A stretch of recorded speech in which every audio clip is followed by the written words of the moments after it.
Fabulous Moolah. Before we get into any discussion about your ring work, tell us first, how did you win the women's world title? From whom?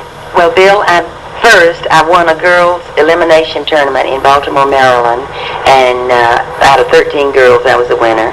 And then the next 2 weeks later, I wrestled June Byers, who was claiming the world's championship at that time. I beat her 2 straight falls. Okay, now, getting into business here, a lot of fans have said that recently Vicki Williams has been getting better than ever. Vicki Williams has been coming up with strategy now that seems to even be baffling Moolah. Do you feel that Vicki Williams is capable of taking your title now? Oh, well, now, I don't believe anybody's capable of taking it yet. But I don't mean capable, I'm sorry, I'll take that back. But I mean, I haven't seen anybody yet that could come up with anything that I didn't know about, if that's what you mean. Mm-hmm. Because I know all the tricks, new and the old. And back to Vicki Williams, I do hope that she does learn more new things than she did the last time I wrestled her here. Well, for example, in a lot of your matches, Moolah, Vicki Williams will go up with a drop kick, and you instinctively move back because of your experience, and you can knock off her timing. Right. Do you feel that Vicki Williams could work out a counter plan to this because it happens so often?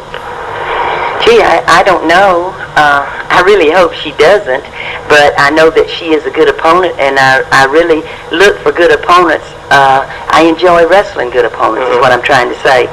And I really don't know, but she looks good, I'll say that. All right, now, a lot of Fabulous Moolah's matches are very rough matches, we'll admit that, but it seems that you win a lot of your matches with dirty tactics, gouging eyes. I wouldn't say that. I don't win.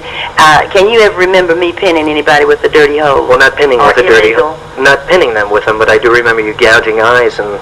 Oh, well, the way listen, when I first started wrestling, I didn't want the people to say, well, she's dirty, she's this, she's that. Now, I have a lot to lose, Bill.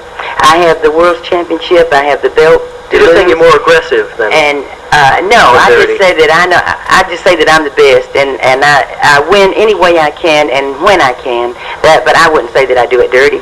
I just do it because I do it first. Okay, now, another woman wrestler, Betty Nicolai, has claimed a version of the United States Women's Championship. She says that she's challenged the Fabulous Moolah on many occasions, and Moolah's backed off and stuff like this. What's your reaction? I've never backed off. I beat Betty Nicolai in the in Los Angeles in the ball field. Mm-hmm. I beat her there in a championship match, and it only lasted 12 minutes.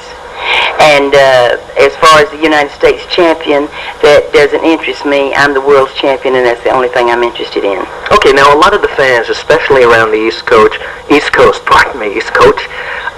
say that the Fabulous Moolah seems to handpick her opponents, that she's always wrestling girls that she thinks or she knows she can beat, whereas a girl like Vivian Vachon, who seems so deservingly of the title, doesn't get a title shot. Why? I wrestled Vivian Vachon in Savannah, Georgia, and beat her 2 straight falls. Oh, you did? This last year. Do you pick your opponents yourself? I do not pick my opponents. The commission does that. Right, so you don't handpick your opponents? I don't have anything to do with my opponents. Okay, now, does the Fabulous Moolah have one hold, basically, which she likes to rely on if she's in any kind of trouble? We've noticed that very often you'll be flung out of the ring and take the battle outside. You seem to win when you're outside the ring and sometimes using chairs and things. Do you feel more of a psychological advantage outside the ring with slamming chairs over heads and things like that? Well, no. The only thing that I can say about that is it only proves that I'm tougher than the other one because I can take it any way it's dished out. Okay. Now, what is the Fabulous Moolah's opinion on mixed matches? We've had a lot of mail about guys wrestling women. Who would be probably the best of the two of them? Could you beat a male wrestler? I have.